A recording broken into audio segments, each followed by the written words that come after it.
Olá, sejam bem-vindos à nossa Escola Bíblica Dominical. Para um melhor aproveitamento deste estudo, nós encorajamos você a ter uma Bíblia em mãos, assim como papel e caneta para anotações. Agora junte-se a nós com o pastor Alexander Maia, ensinando a Palavra de Deus. Olá pessoal, é bom estarmos juntos para mais uma aula em nossa Escola Bíblica. Sejam muito bem-vindos. Nós estamos em meio a uma jornada fascinante sobre o livro do Apocalipse, a revelação de Jesus Cristo, por meio de visões dadas ao apóstolo João, quando exilado na ilha de Pátimos, da verdade da vida espiritual que abrange tanto as coisas que são, como as coisas que hão de acontecer. Como já visto em aulas anteriores, é bem provável que o livro tenha sido escrito quando Domiciano era imperador de Roma, no final do primeiro século. Um tempo de terrível perseguição para os cristãos. O propósito do livro é encorajá-los, levando os servos perseguidos do Senhor Jesus a assumirem uma postura de firmeza na esperança e na fé, a fim de permanecerem fiéis ao Evangelho, certos de que alcançarão a vitória final. Se esta é a sua primeira aula, eu recomendo que volte à descrição deste vídeo e assista às aulas anteriores para não perder nada. Para aqueles que desejam entender as ricas mensagens que encontramos neste livro único, duas coisas são importantes. Primeiro, lembre-se que este livro foi escrito em linguagem apocalíptica, muito comum entre os escritos judeus nos 2 primeiros séculos antes de Cristo e judeus e cristãos nos 2 primeiros séculos da era cristã. Isso significa que muitos símbolos comuns aos leitores da época foram usados. Assim, conhecer o significado desses símbolos usados por João, bem como as condições históricas que cercaram a produção do livro, são essenciais. Em segundo lugar, para entender a mensagem do Apocalipse, leve em conta e nunca perca de vista o propósito pelo qual o livro foi escrito: encorajar e confortar cristãos perseguidos. Compartilho com vocês a dica do pastor Delcir de Souza Lima. Não interprete literalmente o que é simbólico e procure sempre harmonizar as revelações com o propósito do livro. Esse critério irá nos ajudar a evitar tanto devaneios como a imposição dos nossos pontos de vista particulares. Na semana anterior, nós conhecemos o conteúdo dos 7 selos, abertos pelo Cordeiro. Quando Jesus abriu o 7º selo, foi revelada outra série de 7 mensagens sobre a justiça de Deus a se manifestar sobre Roma e sobre todos os povos em geral, anunciadas por 7 anjos, que receberam 7 trombetas. E você já sabe, as 7 trombetas são os anúncios completos e inalteráveis de que a justiça de Deus vem sobre a terra. E são também apelos de Deus aos homens para que se arrependam antes que chegue o dia final. Vamos conhecer um pouco mais sobre esses anúncios? Apocalipse capítulo 8, verso 7. O primeiro anjo tocou a sua trombeta, e granizo e fogo misturado com sangue foram lançados sobre a terra. Foi queimado 1/3 da terra, 1/3 das árvores e toda a relva verde. O segundo anjo tocou a sua trombeta, e algo como um grande monte em chamas foi lançado ao mar. O terceiro, 1/3 do mar, transformou-se em sangue. Morreu 1/3 das criaturas do mar e foi destruído 1/3 das embarcações. O terceiro anjo tocou a sua trombeta e caiu do céu uma grande estrela, queimando como tocha, sobre 1/3 dos rios e das fontes de águas. O nome da estrela é Absinto. Tornou-se amargo 1/3 das águas, e muitos morreram pela ação das águas que se tornaram amargas. O quarto anjo tocou a sua trombeta, e foi ferido 1/3 do sol, 1/3 da lua e 1/3 das estrelas, de forma que 1/3 deles escureceu. 1/3 do dia ficou sem luz, e também 1/3 da noite. Enquanto eu olhava, ouvi uma águia que voava pelo meio do céu e dizia em alta voz: Ai, ai, ai dos que habitam na terra, por causa do toque das trombetas, que está prestes a ser dado pelos 3 outros anjos. As cenas que aparecem ao toque das 4 primeiras trombetas representam calamidades naturais que seriam usadas por Deus na destruição do Império Romano e que, em sentido mais amplo, são usadas no decorrer da história para manifestar a justiça de Deus sobre os povos que se opõem ao seu reino. Segundo o comentarista bíblico Ray Summers, não devemos tomar isso literalmente, como profecia de acontecimentos futuros que acarretariam a destruição de 1/3 da terra. Este é simplesmente um quadro dos juízos de Deus contra os maus, não todos, 1/3, ou seja, uma grande parte das pessoas. Tais aflições são enviadas sobre a terra com o claro propósito de dar avisos para tornar as pessoas inexcusáveis se não se arrependerem. Os sinais são tão evidentes que não há desculpas. Assim, a primeira trombeta desencadeou calamidades sobre a terra. Uma chuva de fogo, enxofre e sangue que destruiu 1/3 da terra, arrasada e queimada pelo incêndio das florestas. Ao toque da segunda, seguiu-se uma erupção vulcânica que atirou ao mar uma enorme montanha flamejante e morreu a 1/3 parte dos peixes, perdendo-se também embarcações. A terceira trombeta fez cair do céu uma estrela em chamas que atingiu a 1/3 parte dos rios e das fontes de água e as tornou impróprias para o consumo, pois uma vez envenenadas, causavam a morte de quem bebia delas. O som da quarta trombeta traz o distúrbio dos luminares terrestres, quando a 1/3 parte do sol, da lua e das estrelas se escureceu, modificando os dias e as noites. Esses 4 castigos nos lembram que o pecado do homem pode afetar, e realmente afeta, o restante da criação, de forma tal que isso se volta de maneira desastrosa contra a sua própria vida.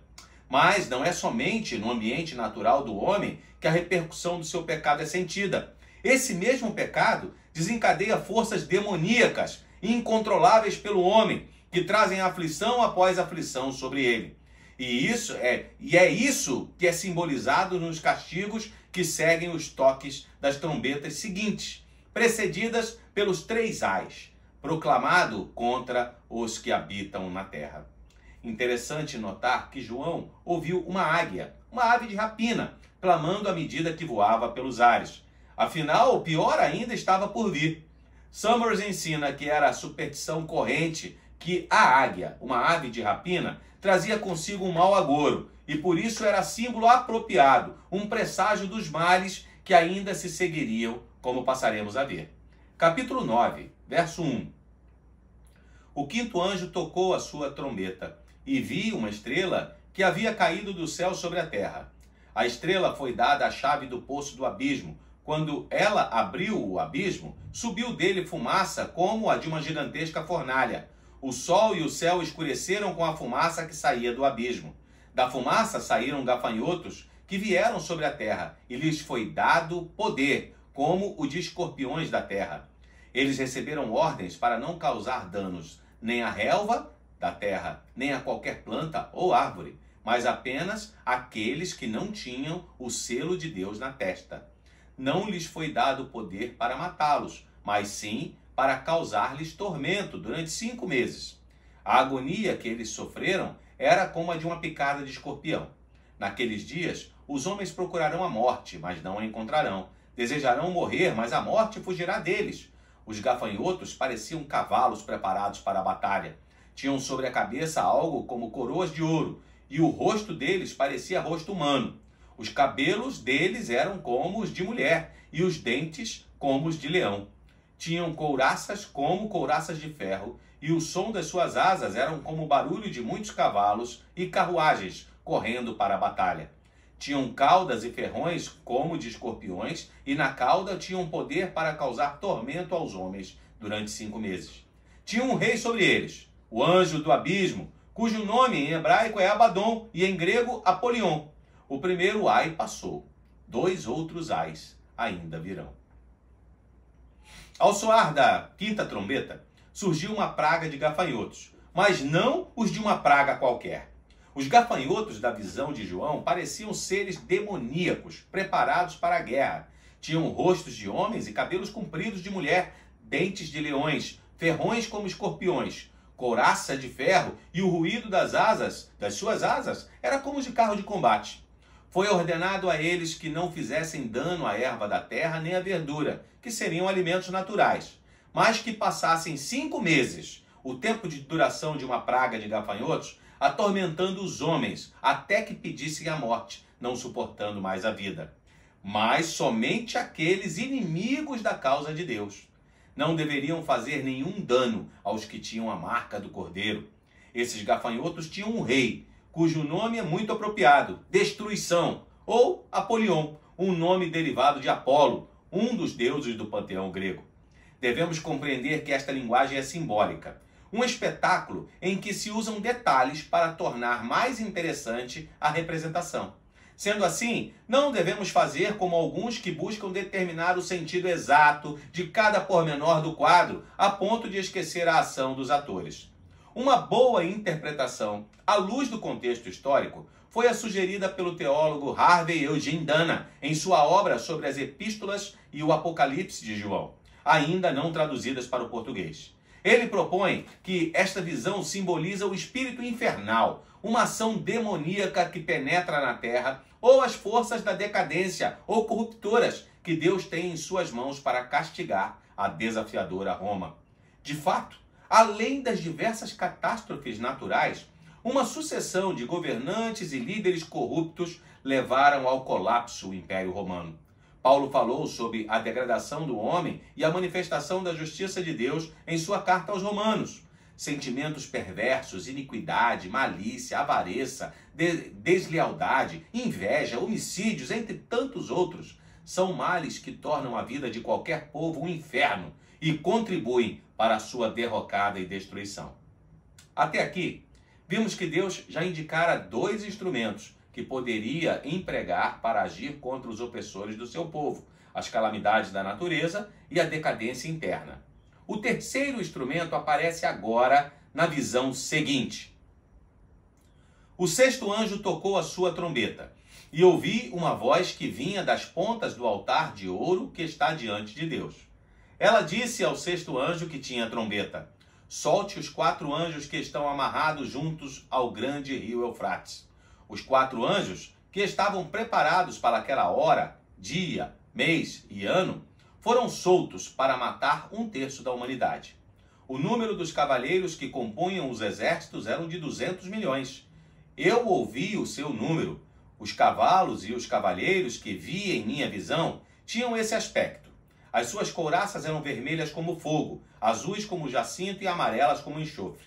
A cabeça dos cavalos parecia a cabeça de um leão, e da boca lançavam fogo, fumaça e enxofre.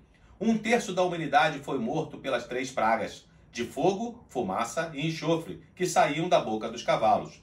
O poder dos cavalos estava na boca e na cauda, pois a cauda deles era como cobra, com a cabeça feriam as pessoas. O restante da humanidade que não morreu por essas pragas, nem assim se arrependeu das obras das suas mãos.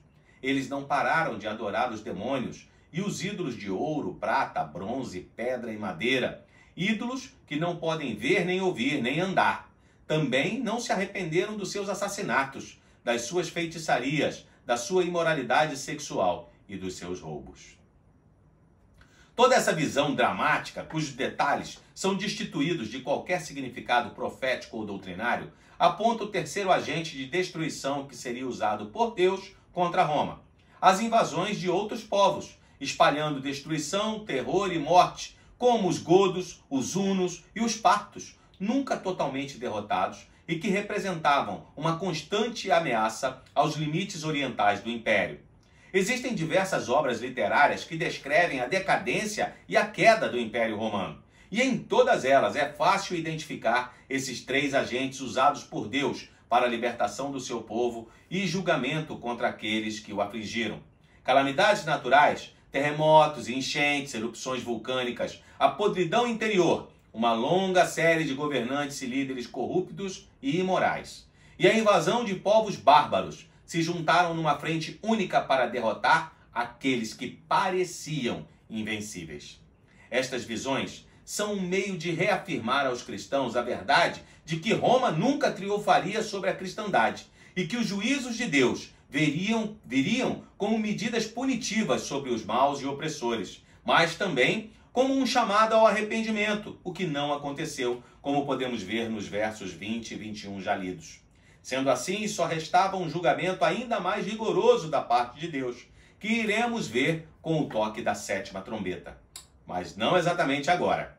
A exemplo do que aconteceu entre a abertura do 6º e do 7º selos, o que vem pela frente é pesado. Por isso, a visão do toque das trombetas é interrompido para dar lugar a 2 visões consoladoras, a fim de encorajar os crentes com relação ao que iria acontecer. Capítulo 10, verso 1. Então vi outro anjo poderoso que descia dos céus. Ele estava envolto numa nuvem e havia um arco-íris acima da sua cabeça. Sua face era como o sol e as suas pernas eram como colunas de fogo. Ele segurava um livrinho que estava aberto em sua mão. Colocou o pé direito sobre o mar e o pé esquerdo sobre a terra, e deu um alto brado, como o rugido de um leão. Quando ele bradou, os 7 trovões falaram. Logo que os 7 trovões falaram, eu estava prestes a escrever, mas ouvi uma voz dos céus que disse: cele o que disseram os 7 trovões, mas não o escreva. Então, o anjo que eu tinha visto em pé sobre o mar e sobre a terra, levantou a mão direita para o céu e jurou por aquele que vive para todo sempre, que criou os céus e tudo que neles há, a terra e tudo que nela há, o mar e tudo que nele há, dizendo: não haverá mais demora. Mas, nos dias em que o 7º anjo estiver para tocar a sua trombeta, vai cumprir-se o mistério de Deus, como ele o anunciou aos seus servos, os profetas. João vê um anjo muito forte, radiantemente vestido, descendo do céu. Alguns estudiosos sugerem, sem muita base, que este anjo é o próprio Cristo. Em outras passagens, anjos são mensageiros, e aqui parece se dar o mesmo. Esse anjo é o mensageiro da vingança de Deus, que com os seus pés firmados, um na terra, outro no mar, traz uma mensagem endereçada a todas as pessoas. É provável que os 7 trovões fossem revelações de como Deus revelará o seu juízo, da mesma maneira que os 7 selos, as 7 trombetas e as 7 taças. Mas o curso das revelações se interrompe e ficamos sem conhecer o conteúdo dessas mensagens. O motivo nos é dado poucos versículos adiante. Não haveria mais avisos ou admoestações. Os homens já tinham tido todas as oportunidades e não se arrependeram. Então o castigo viria sem mais delongas. No quadro seguinte, João vê um livrinho que continha a mensagem das últimas coisas a serem pregadas por ele. Era pequeno porque já não havia muito mais o que se dizer aos homens, visto que o fim se aproximava. Verso 8. Depois falou comigo mais uma vez a voz que eu tinha ouvido falar dos céus. Vá, pegue o livro aberto que está nas mãos do anjo que se encontra em pé sobre o mar e sobre a terra. Assim me aproximei do anjo e lhe pedi que me desse o livrinho. Ele me disse: pegue-o e coma-o. Ele será amargo em seu estômago, mas em sua boca será doce como mel. Peguei o livrinho da mão do anjo e o comi. Ele me pareceu doce como mel em minha boca, mas ao comê-lo senti que o meu estômago ficou amargo. Então me foi dito: é preciso que você profetize de novo acerca de muitos povos, nações, línguas e reis. Para pregar com convicção e fidelidade, João precisava comer o livrinho. Esta foi a ordem dada pelo anjo e obedecida por João, simbolizando que ele conheceria bem a mensagem nela contida, tornando-a parte de si mesmo. É sempre uma alegria receber de Deus uma revelação. Por isso, na boca, o livrinho seria doce, mas ele se tornaria amargo, e essa amargura provém do resultado da pregação, da condenação divina, que evidencia sofrimentos e destruição por causa do pecado sem arrependimento. O terceiro quadro deste entreato é a medição do templo. Foi dada a João uma vara de medir, e ordenado que medisse o templo, o altar e os adoradores. Não seria medido o átrio exterior dado às nações, e a cidade santa seria pisada por 42 meses. Capítulo 11, verso 1. Deram-me um caniço semelhante a uma vara de medir e me disseram: vá e meça o templo de Deus e o altar, e conte os adoradores que lá estiverem. Exclua, porém, o pátio exterior, não o meça, pois ele foi dado aos gentios. Eles pisarão a cidade santa durante 42 meses. A medição do templo significava um prenúncio de um evento de progresso e restauração. Assim é visto nas mensagens de Ezequiel e Zacarias. Não encontramos aqui nenhuma menção a uma possível reconstrução do Templo de Jerusalém antes da segunda volta de Cristo. A medição é um símbolo do cuidado e da proteção de Deus para com o verdadeiro Israel durante as perturbações, as perseguições também que estavam por vir. Uma visão de conforto e consolação em contraste com a ameaçadora condenação dos opressores. Foi dada a ordem para que não fosse medido o chamado Pátio dos Gentios, um símbolo de que não haveria a mesma proteção para a grande massa do mundo gentílico, que sofreria bastante durante um certo tempo. Summers ensina que 42 semanas são 3 anos e meio. 3,5 era um número indefinido, simbolizava incerteza, inquietação e desordem, mas o Senhor está no comando. O quarto e último quadro deste interlúdio é uma das passagens mais enigmáticas do Apocalipse e tem sido interpretada de diferentes modos.